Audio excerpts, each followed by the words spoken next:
Guys, ito yung ating binuksan kahapon. Sunog yung battery pati bolt.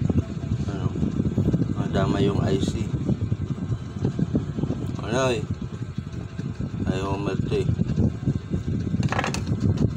Nakaknet, W Mart.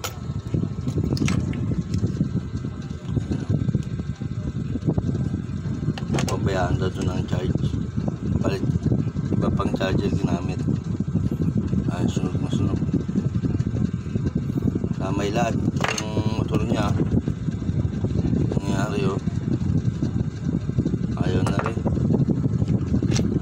Tinesting ko sa ibang board, wala na. Put na. Tapos na yung carbon brass. Tinesting ko sa ibang board, kala ko gagana pa. Kasi may percent pa yung gumagana pa itong board. Tapos na rin pala.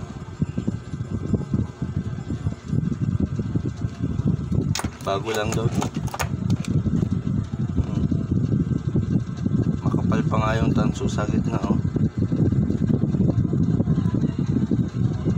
kasi napupulpul din yan sa gitna na yan yung tanso. Natamaan ng carbon brass. Kaya nagpapatakbo sa motor.